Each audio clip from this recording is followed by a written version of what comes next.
मेरे हम सफर, मेरे हम सफर, मेरे पास आ, मेरे पास आ, हमें साथ चलना है उम्र भर, मेरे पास आ, मेरे पास आ, मेरे पास आ, मेरे हम सफर, मेरे हम सफर, मेरे पास आ, मेरे पास आ, यामी पुरी एमी जो एक प्रतिभाशाली सिंगर, सॉन्ग राइटर और कंटेंट क्रिएटर है। तो जानते हैं इस म्यूजिकल जर्नी में यामी पुरी के बारे में और भी बहुत कुछ। यामी, सबसे पहले तो आपका हमारे स्टूडियो में हार्दिक स्वागत है। Thank you so much. आपने इतना प्यारा तरीके से मेरा इंट्रोडक्शन दिया। Thank you so much. मैं यामी पुरी के बारे में जानना चाहूँ तो आप क्या कहेंगे?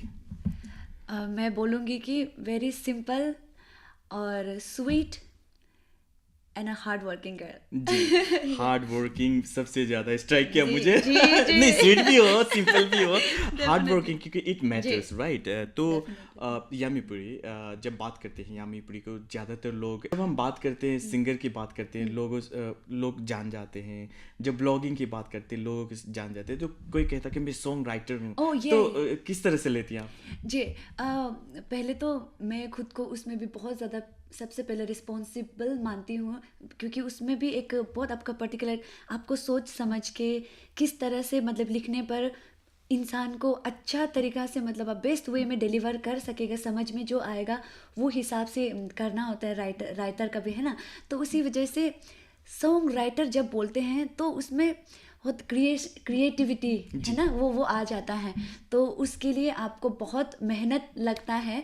तो उसी वजह से मैं खुद को हार्ड वर्किंग बोलती हूँ, क्योंकि अपने लैंग्वेज में स्पेशली मैं लिखती हूँ, क्योंकि आज की दुनिया में ऐसे कि हम मॉडर्नाइज हो रहे हैं और धीरे धीरे करके अपने लैंग्वेज को भूलते ही जा रहे हैं।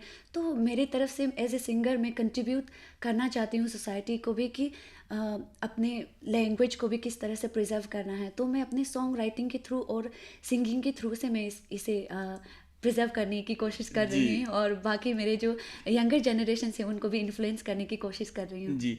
तो जब आपको कोई ये सॉन्ग राइटर है इस हिसाब से आपको आइडेंटिटी मिलती है तो आपको कैसा फील होता है? फिलहाल तो ऑनेस्टली अगर मैं आपको बताऊं तो एज ए सॉन्ग राइटर उस टाइटल के लिए मुझे लोग नहीं जी, जाना गया है और जान नहीं रहे हैं, आई गेस। मुझे ज़्यादातर मैं आपका थोड़ा सा यहाँ पे क्लेरिफाई भी करूँगी कि ज़्यादातर मुझे लोग सिंगर के नाम जी, से ही जानते हैं, बाद में जाकर फिर व्लॉगर ना, उसके बाद जाकर अभी मैं खुद बोलने लगी हूँ कि मैं एक सॉन्ग राइटर भी हूँ, क्योंकि मैंने लिखना शुरू कर दिया है और अभी मैं खुद लिखती हूँ, खुद गाती हूँ। तो उसी वजह से ये टाइटल मैं खुद को सबसे पहले दे रही हूँ, और उम्मीद करती हूँ कि बाकी बाद में लोग भी मुझे उस सॉन्ग राइटर के टाइटल से भी जाने जाएंगे। जरूर जानेंगे, जरूर जाएंगे, क्योंकि जैसे अभी बहुत लोग जानने लगे हैं। जी। और आपने कहा कि लोग ज़्यादातर मुझे एज ए सिंगर के तौर पे जानते हैं, तो मैंने कहा कि ये एक म्यूजिकल इंटरव्यू, म्यूजिकल प्रोग्राम है, तो कुछ बजा ही दीजिए। अच्छा। Sure sure. सबसे पहले मैं बजाकर नहीं लेकिन गाकर एक अपना जो बजाकर गा कर सुना ओ दीजिए। जी जी, बिल्कुल बिल्कुल। मेरा एक रिसेंटली मैंने एक सॉन्ग ड्रॉप किया है जी, जो कि बहुत रोमांटिक वाला एक सॉन्ग है, हासी गादू करके। अभी पिछले लास्ट महीने मैंने ड्रॉप किया था ये अरुणाचल सॉरी मेरा अपना चैनल में, यामीपुरी एमी में चैनल, यूट्यूब चैनल में मैंने अपलोड करा है। तो उसे मैं गुनगुना देती हूँ 2 जी, लाइन, उसके बाद मैं बजाकर आपको जरूर, हिंदी जरूर, सॉन्ग्स भी सुना देती हूँ। जरूर। जी। तो ये रोमांटिक सॉन्ग है। जैसे कि मुझे किसी के ऊपर क्रश है तो वो क्रश के टाइम पे किस किस तरह से हलचल मचती हैं जी, दिल में, पेट में तो उसी के ऊपर है ये। तो ये कुछ इस तरह से हैं। Songo beda suguya, Jenny beda suguya, Mangar mangatana hoguaing ba roseguda. Nga hagu bataya, alamaba maya, Akayo sago nga kusubaya mangdalaka. Betangumaka achugu ka mangser kumasuguda. Hesurku bolo aduko koba kedalaka Mangusiro mga alaya panaguda I wanna know you, I like you better saguda La la la la la la la la la ngogasi gadu La la la la la la la la la la la la when I see you La la la la la la la la la ngogasi gadu La la la la la la la la la la la la when I see you कुछ इस तरह से बहुत खूब। जैसे हमने introduction round में कहा था कि आप स्वीट हो, अब इससे झलक ही गया कि स्वीटनेस आपके वॉइस में जो स्वीटनेस है। अब बात करते हैं, आपको सिंगिंग जो कहते हैं, सिंगिंग की शुरुआत आपकी कैसी हुई? सबसे पहले तो मैं जब हॉस्टल में थी बचपन में, मुझे याद भी नहीं है एक्चुअली, बचपन इतनी छोटी थी कि मुझे इतना वो स्कूल टाइम का इतना मेमोरी मेरे पास नहीं है, बट एक विविडली ना एक जो मेमोरी मैं याद कर रही हूँ वो कर पाती हूँ, वो ये है कि इवनिंग असेंबली करके हुआ करता था, जिसमें हमारा जो हॉस्टल वार्डन सर जो हैं, मुझे सबके सामने खड़ा कर दिया जाता था जी।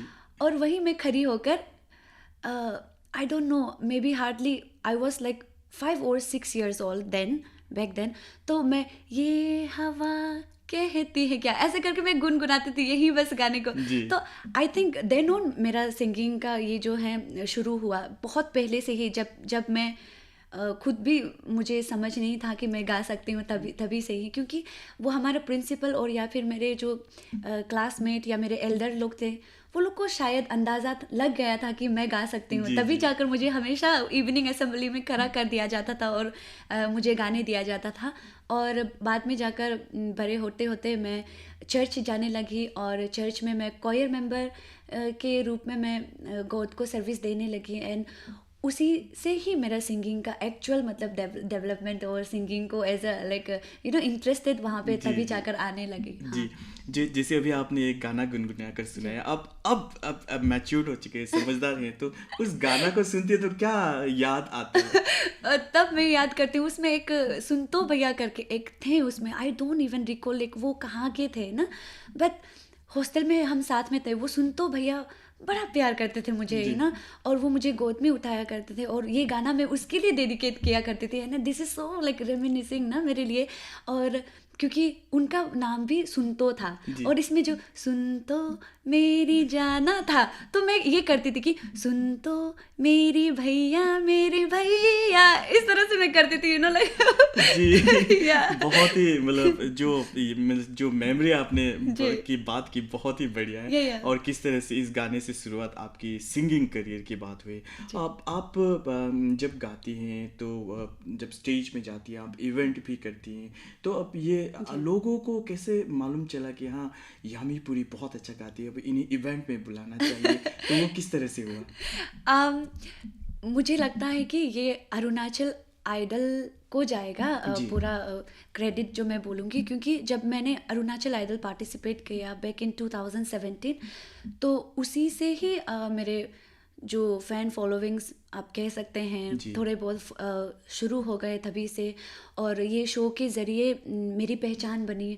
वहीं से लोग मुझे पहचानने लगे कि ओह ये गाती हैं और अच्छी तरह से गाती हैं या नहीं गाती हैं, तभी से मुझे लोग पहचानने लगे, और तभी से जाके हाँ मुझे शोज़ वगैरह मिलने लगे, बुलाने लगे। अपना लोकल इवेंट्स हो, प्राइवेट इवेंट्स हो और स्टेट के इवेंट्स हो, बड़े से लेके छोटे ना, वो सब इवेंट्स में मैं तभी से गाने लगी हूँ।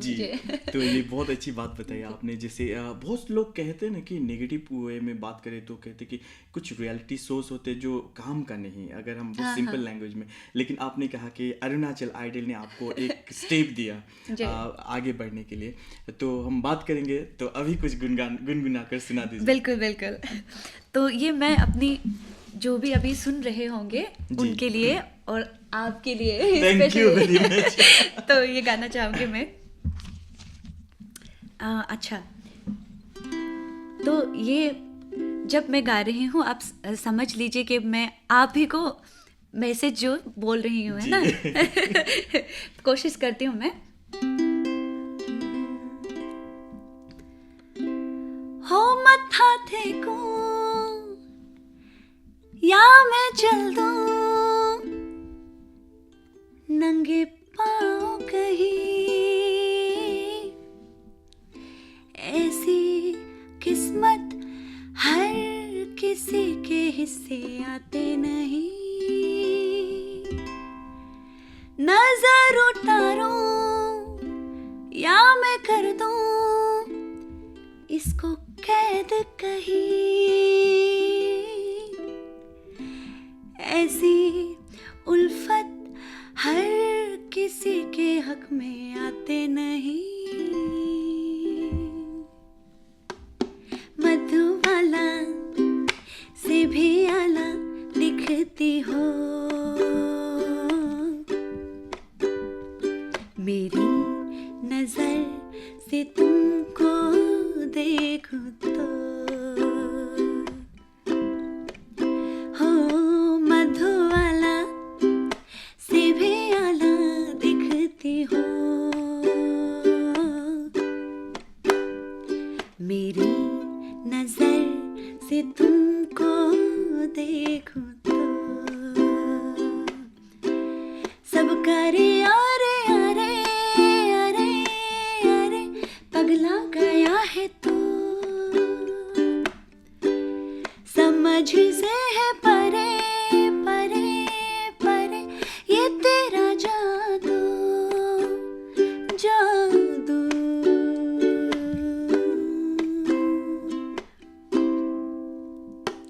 ज़हरा जबी से भी हंसी लगती हो, मेरी नजर से तुमको देखूं तो हो। मधुबाला से भी आला दिखती हो, मेरी नजर से तुमको देखूं तो हो, मेरी नजर से तुमको देखूं तो।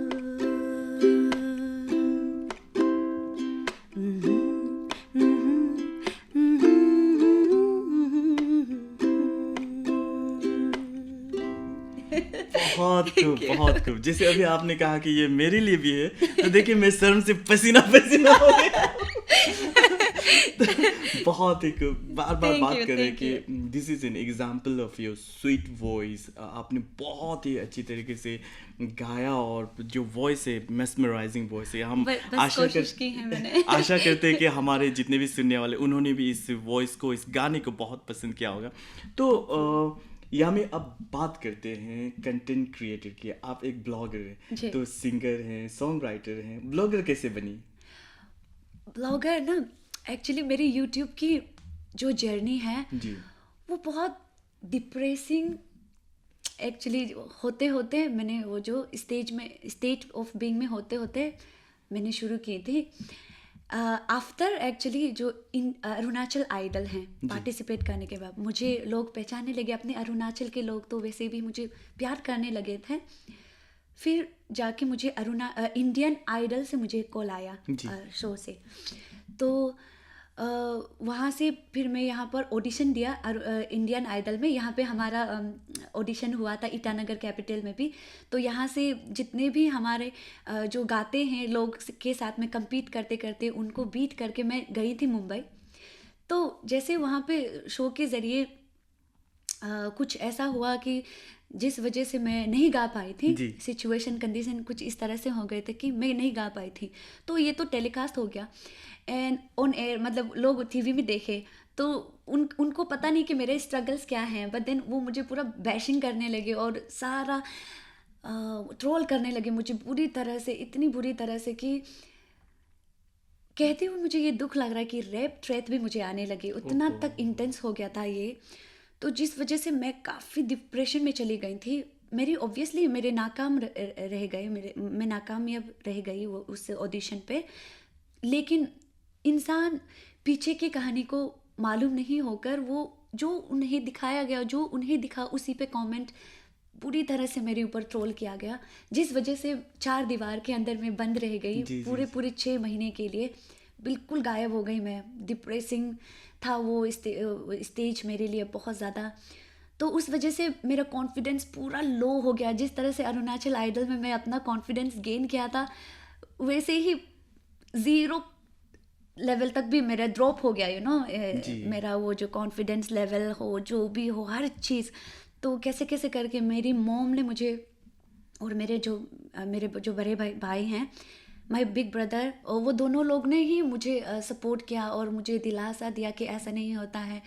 जिनके साथ अच्छा हो रहा होता है लोग उसी के ऊपर ही उंगली करते हैं, और जो दिखता नहीं है उसका ऊपर कौन भी बात करेगा, कोई बात जी। करेगा भी नहीं है। आप दिख रहे हैं तभी आपके ऊपर में भी बात किया जा रहा है, कोई नहीं करके मुझे हौसला दिया गया।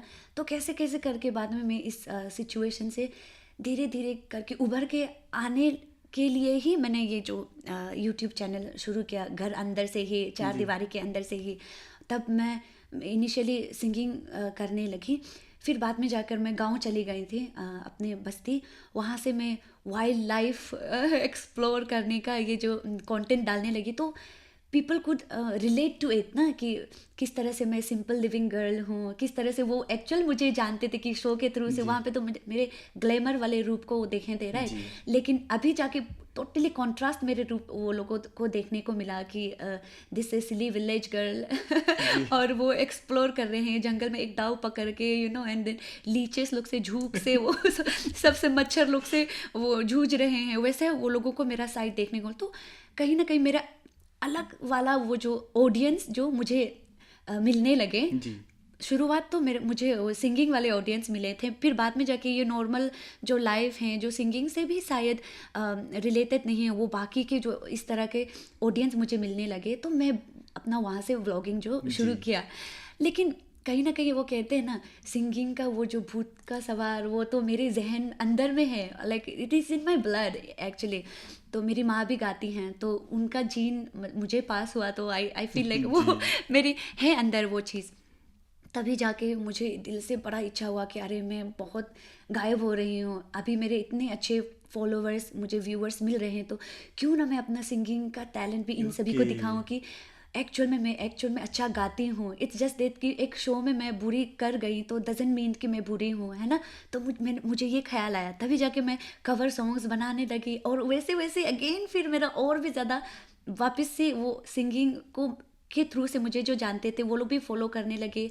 तो 2 टाइप्स ऑफ ऑडियंसेस जो मुझे मिलने लगे, जी। एक तो व्लॉगिंग को पसंद करने वाले जो सिंपल विलेज गर्ल हैं उसको पसंद करते हैं वो, और एक जो मुझे जो सिंगिंग करते हुए पसंद करते हैं। तो ये दोनों ऑडियंस को ही अभी तक मैं मेंटेन करके वो जी। दोनों को ही जी। करने की कोशिश कर रही हूँ, तभी जी। से शुरू हुआ। तो यामी अपने ये भी बताया कि किस तरह से एक हार ने आपको तोड़ दिया था, बट जी। कहते हैं ना कि मन के हारे हारे मन के जीते जीत। जी। तो आपने इस डिप्रेशन से भी उबर कर अब बहुत खुश मिजाज रहती है। तो कहते हैं कि मेंटल हेल्थ की जब बात करते हैं तो हमें खुद लड़ना होता है सबसे पहले। तो अगर हम चाहे कि हम इससे लड़ेंगे और हम ऊपर आएंगे, हम ठीक ठाक रहेंगे। जैसे अभी आपने कहा कि आपको 2 तरह के ऑडियंसेस है, एक तो जो नॉर्मली जो जी। जिस तरह से हम लोग हैं, और एक जो है पर्टिकुलरली म्यूजिकल जो फील्ड को पसंद करते हैं, जो जी। म्यूजिक फील्ड से हैं। बैलेंस किस तरह से करती हैं? तो बैलेंस मैं इस तरह से करने की कोशिश करती हूँ, कभी मैं गाना का वो जो गाकर गुनगुना कर डाल दिया करती हूँ, वो भी उनके रिक्वेस्ट के हिसाब से। मैं उनको पूछती हूँ कि आप कौन सा गाना सुनना चाहेंगे, कौन सा गाना है मैं आपके लिए गाऊँ। तो अगर वो जो कमेंट करते हैं, मेरे से जो हो पाता है वो मैं गाकर उन सभी को, है ना, वो जी। सुनाती हूँ। और कंटेंट तो मैं आजकल भी अपने डेली लाइफ से रिलेटेड जुड़े हुए जो भी हैं, क्योंकि अभी मैं गाँव में नहीं रह रही हूँ, तो जो भी अपने डेली लाइफ के हैं उसका व्लॉग बनाकर मैं उनको अपलोड करती हूँ, ताकि डे टू डे लाइफ से जो भी हैं मेरे पर्सनल लाइफ से भी हो, ताकि मैं चाहती हूँ कि मेरे ऑडियंसेस जो हैं जुड़े रहें मुझसे। जी। तो इस तरह से मैं बैलेंस करने की कोशिश जी। करती हूँ। तो फिर सॉन्ग की बात करते हैं, तो जैसे आपने कहा कि आप फीडबैक चाहती हैं, कौन क्या सुनना चाहते हैं, अभी तक ज़्यादातर कौन से रिक्वेस्ट आए हैं? एक्चुअली अभी तक मुझे लोग अभी तो जाकर वेरी अमेजिंगली मैं कहूँगी, मेरे खुद के जो ओरिजिनल सॉन्ग्स के रिक्वेस्ट आते हैं। जी। जैसे कि लास्ट ईयर मैंने अक्टूबर में एक सॉन्ग रिलीज़ किया था, मुलुगा मोकू करके, है ना।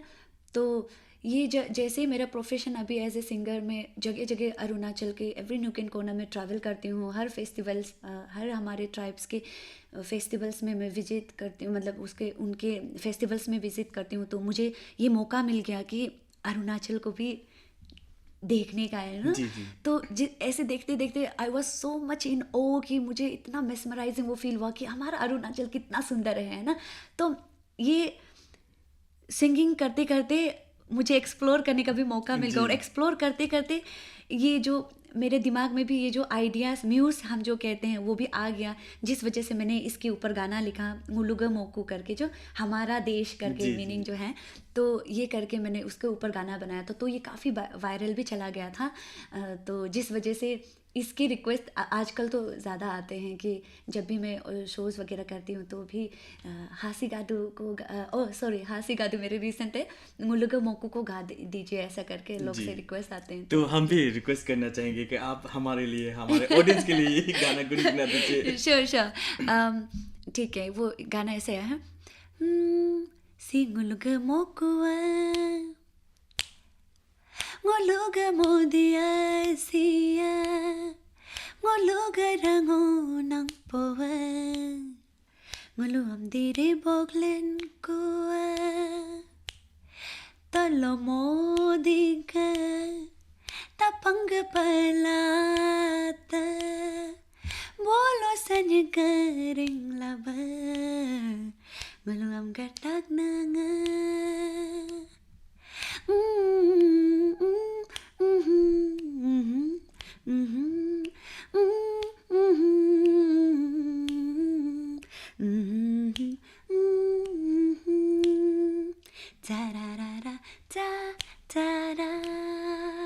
कुछ इस तरह से है। जी प्लीज जाकर स्पॉटिफाई और यूट्यूब में भी जरूर स्ट्रीम कीजिए। जी।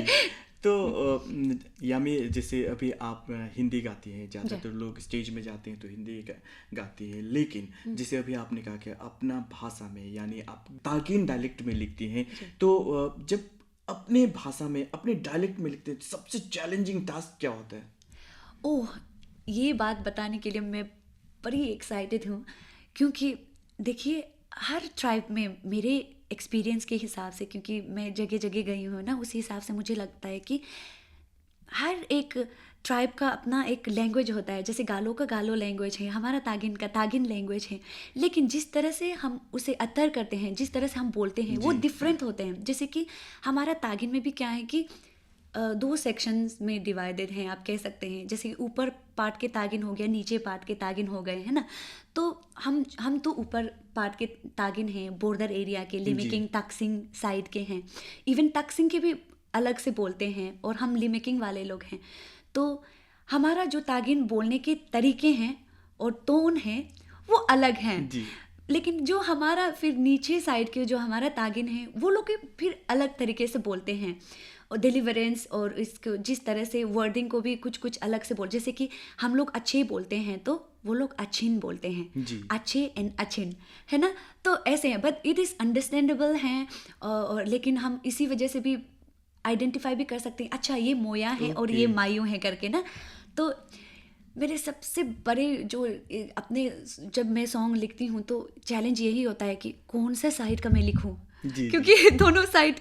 तो मैं ज़्यादा फ्लुएंट तो अपने साइड से ही हूँ ऑब्वियसली, तो उसी वजह से हमारा लैंग्वेज मैं ऊपर साइड के लिखती हूँ। और जबकि अभी तक के जितने भी सॉन्ग्स, हमारा लेजेंड्स लोग भी जितने भी, ताकियो सोके, वो लोग भी जितने भी लिखे हैं, वो लोग नीचे साइड के ही लिखे हैं।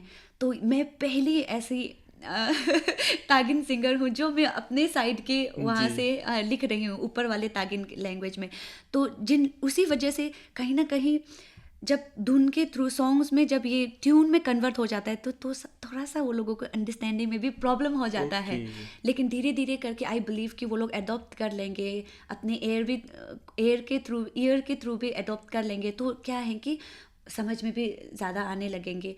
तो यही सबसे बड़ा मेरा चैलेंज भी होता है। लेकिन इस तरह से करने का भी मेरा अपना एक पर्पस है, क्योंकि एक दूसरे को हम मजाक मजाक में मॉक करते हैं। जी जी तुम इस तरह से बोलते हैं, तुम इस तरह से बोलते जी, हो जी। करके हंसते हैं एक दूसरे के ऊपर, तुम्हारा मोया लैंग्वेज इस तरह से है, मायू लैंग्वेज इस तरह से है करके हम एक दूसरे के ऊपर हंसते भी हैं जी, मजाक जी। मजाक में। जी। तो मैं चाहती हूँ कि हंसने की जगह हम सेलिब्रेट करते हैं, है ना। जी। तो ये मेरा मेन मोटिव है इस ताकि, क्योंकि बाकी समय बातों बातों में जब हम बातें करते हैं तो एक दूसरे को मोकिंग करते हैं, लेकिन गाना अगर उसमें बनाया जाए तो धुन तो आपको गुनगुनाना ही जी, पड़ेगा। जी। तो उस तरह से आप डायरेक्टली और इनडायरेक्टली एक दूसरे की बोली जिस तरह से बोलते हैं उसे सेलिब्रेट भी कर रहे हो।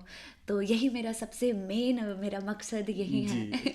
जी। जी, तो आपने बताया कि चैलेंज क्या है और चैलेंज ही। इसका पर्पस भी क्या है, और फिर कहते हैं ना कि जब म्यूजिक की बात करें तो music is a universal language, तो समझ में तो डेफिनेटली आ ही जी जाता है। जी। तो अब थोड़े से हट के बात करते हैं एज अ ब्लॉगर। कहते हैं जब ब्लॉगर, ये ब्लॉगर कमाता होगा, कमाती होगी, तो जी। आपको सबसे पहले जो फर्स्ट जो कमाई हुई थी ओके। उसके बारे में कुछ जानना चाहते हैं। तो यस, बैक इन 2007 19 7 18 और 19 तभी मैंने शुरू किया था अपना ये जो यूट्यूब चैनल।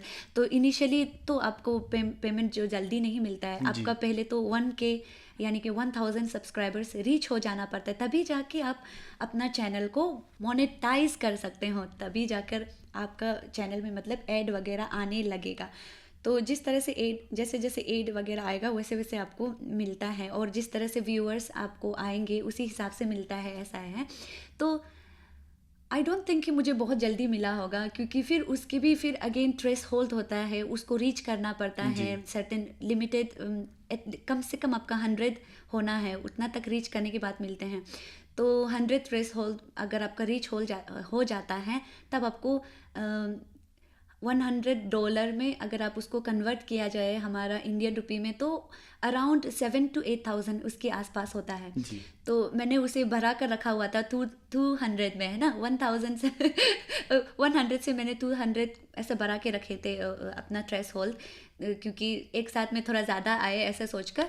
तो आई थिंक मेरे फर्स्ट जब मुझे चेक आए थे यूट्यूब के तरफ से, तो वो मेरा अराउंड 14 या 20 ऐसे के आसपास मुझे मिले थे। और फिर जाके बाद में फिर बनाया, फिर ट्रेस होल्ड रीच हुए, फिर 27,000 ऐसे ऐसे करके मुझे मिले। लेकिन इतना तो मैंने कमाई नहीं करा है ये यूट्यूब से, क्योंकि बीच में मैं रुक भी गई थी, अपना कंटिन्यू कर भी नहीं रही थी, तो उसी वजह से भी मेरा इतना यूट्यूब के थ्रू से तो इनकम नहीं हो पाया है। जी, तो वो कुछ एक्साइटमेंट था जब आपको फर्स्ट चेक मिला? डेफिनेटली। और इट वाज मतलब कि ऐसा फीलिंग था कि ओह, ऐसा एक्चुअल में होता है वाला ना।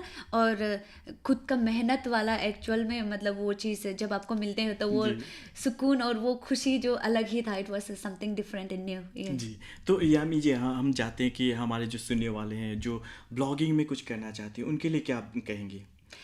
मैं तो ये कहूँगी कि आप जो भी काम करें, व्लॉगिंग करें, डेडिकेशन और डिसिप्लिन और कंसिस्टेंसी, ये बहुत ज़रूरी है। अगर इसके बिना, तो मैं खुद एक्सपीरियंस कर रही हूँ और मैंने किया है, इसके इसके अलावा आप कुछ नहीं कर सकते हो। क्योंकि अगर आप करना चाहते हो तो बीच में ऐसा फेस आ जाता है कि ओह, आप करते करते थक जाते हो, और आपको जितना आप मेहनत कर रहे हो उस हिसाब से आपको व्यूअर्स और या फिर रिस्पॉन्स नहीं मिलता है, तब हम क्या होते हैं कि डिसहार्टन हो जाते हैं, and then we tend to get discouraged ना। जी। तो उस समय पे बहुत इम्पोर्टेंट होता है कि आपको ये समझना पड़ेगा कि कोई नहीं, जैसे जैसे आप करते रहेंगे, अगर आप कंसिस्टेंटली मतलब वो चीज़ को करेंगे, तो कल को कोई ना कोई जाके और आप सफल होंगे ही होंगे। मेहनत करते रहेंगे तो जी सफल जी, होंगे, ऐसा है। मतलब कंसिस्टेंसी बहुत ज़रूरी है और जी मेहनत तो ज़रूरी है ही है, जी जैसे जी हमने शुरुआत में कहा था कि बिल्कुल हार्ड वर्किंग बहुत ज़रूरी जी। है। बिल्कुल तो बिल्कुल। यामी, इसके बावजूद भी आप एक और काम करती है, वो है जज का।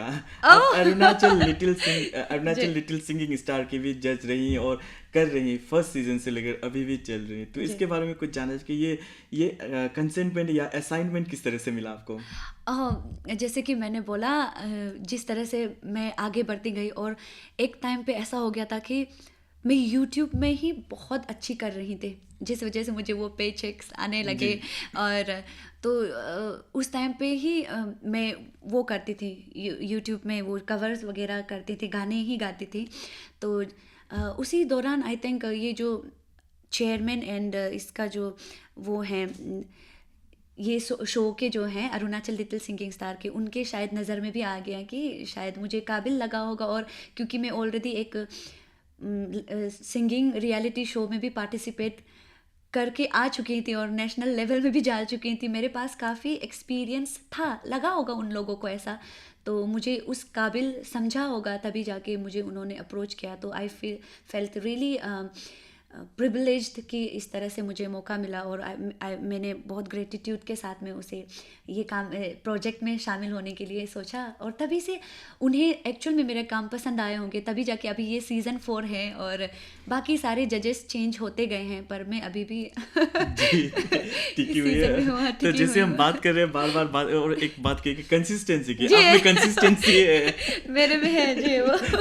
जी, तो सिंगिंग में जिस तरह से आपको जज किया जाता है, पार्टिसिपेट किया था आपने, आपको जज किया जाता था, अब आप जज करती हैं, तो क्या डिफरेंसेस पाती हैं? It feels really really amazing, क्योंकि वो एक्सपीरियंस जब हम खुद एक एज ए कंटेस्टेंट फील नहीं कर पाते थे, वो भी अभी बेटर वे में समझने जी लगी हूँ, क्योंकि अब मैं क्योंकि जज करती हूँ, और तब जाके समझ में भी आता है कि कंटेस्टेंट लोग को भी जिस तरह से उस टाइप प्रेशराइज होता है, मतलब उस तरह से जो प्रेशर फील होता है वो भी कैसा होता होगा, है ना।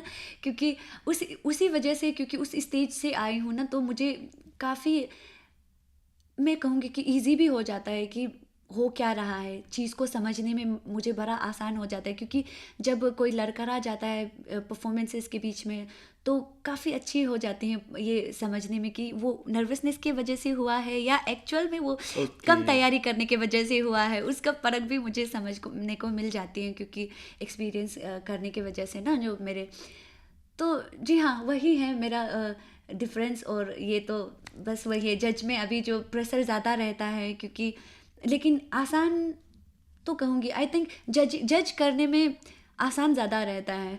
पार्टिसिपेंट तो मतलब पार्टिसिपेट जब आप करते हो तो उसमें आपके ऊपर ज़्यादा प्रेशर रहता है। ऑब्वियसली जज करने में भी आपका बहुत, क्योंकि आपको बहुत अटेंटिवली सबको सुनना पड़ता है, आपको मार्किंग करना पड़ता है अकॉर्डिंगली, तो उसमें भी दिक्कत है, उस हिसाब की दिक्कत है। बट इंसान जजमेंटल होते ही हैं वैसे भी नेचुरली, तो वो जज करने में ना, आई फील लाइक वो ज़्यादा आसान है। जी, तो बातों का सिलसिला जारी रहेगा, लेकिन उससे पहले फिर चाहेंगे कि आप कुछ बजा कर कुछ गुनगुना दें। ओके। ये ली है मेरी आँखों ने कसम, मैं यार रखेगी तुझे ख्वाब में, हमेशा हरदम, हर पल हर शब हमदम हमदम। ये ली है मेरी आँखों ने कसम, मैं यार रखेगी तुझे ख्वाब में, हमेशा हरदम, हर पल हर शब हमदम हमदम। ये ली है मेरी आँखों ने।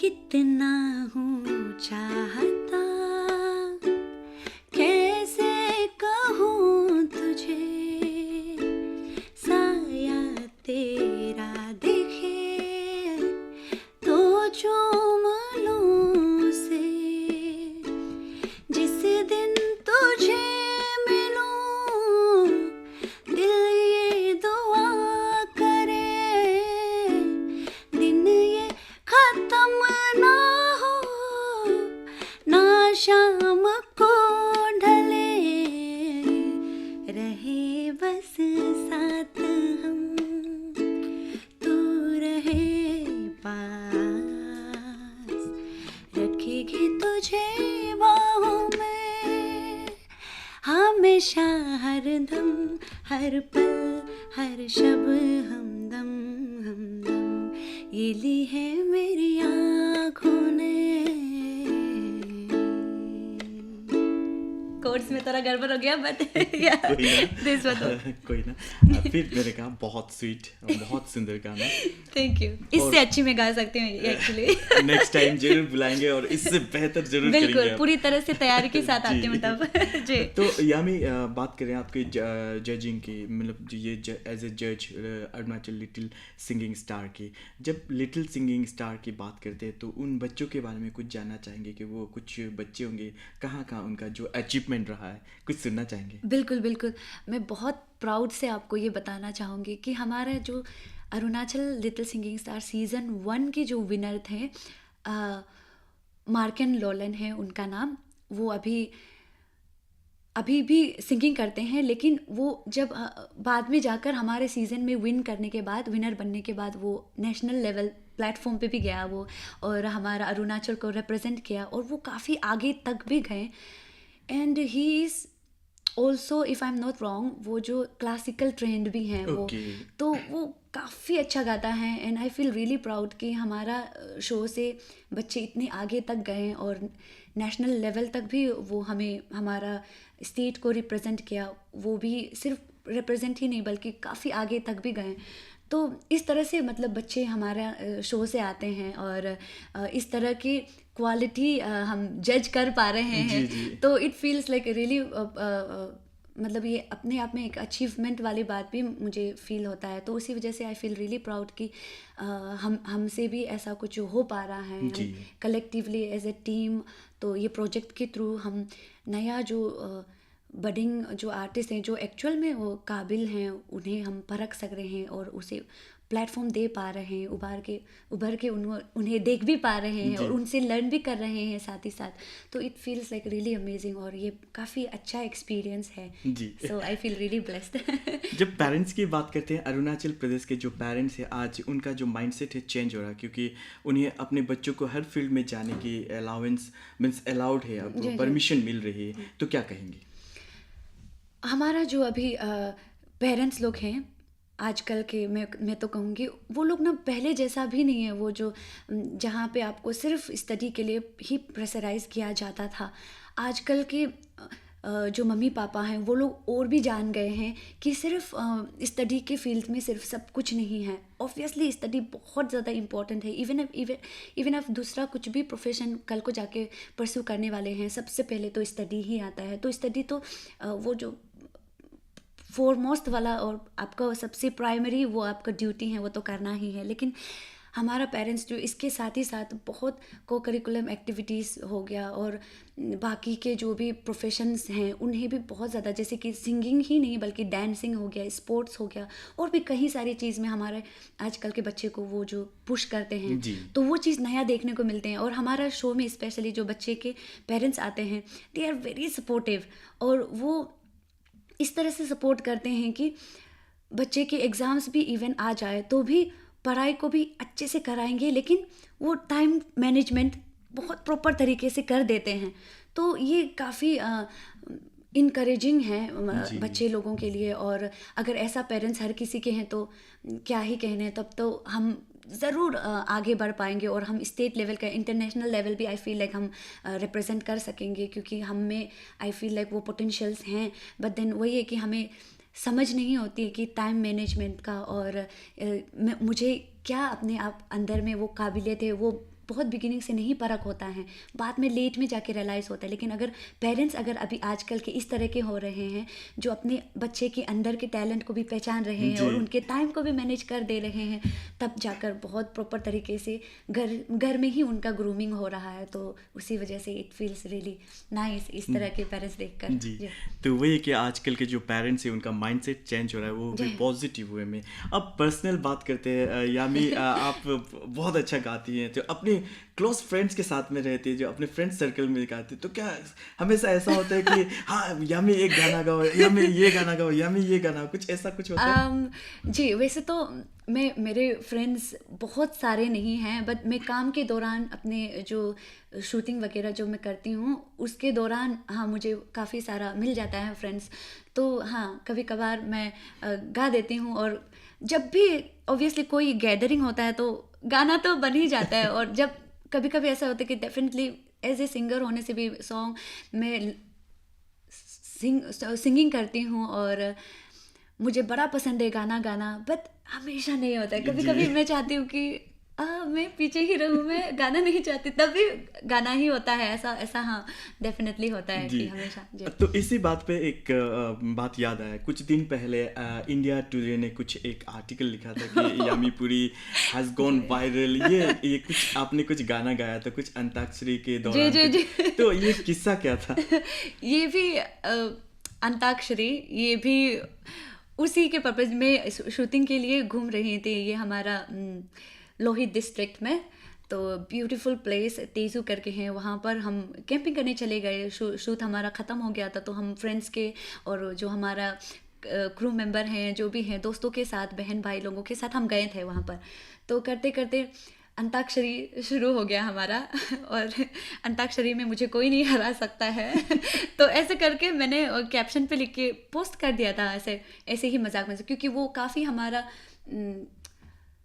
मेमोरेबल हम टाइम स्पेंड कर रहे थे वहाँ जी, पर। जी। बहुत क्वालिटी हमने टाइम स्पेंड किया, तो उसी वजह से मुझे लगा कि पोस्ट कर देना चाहिए, ताकि कल को भी वो वहीं रहे और हमारा एक है ना, जब मैं वापस जा सकूँ और उसे याद कर सकूँ। उस हिसाब से मैंने उसे अपना फीड में इंस्टाग्राम में अपलोड किया था। तो ये कैसे वायरल हो गया, तो मुझे लगा भी नहीं कि ये वायरल भी चला जाएगा, और मुझे ऑनेस्टली लगा कि ये उस क्वालिटी भी नहीं है कि ये वायरल जाएगा वाला।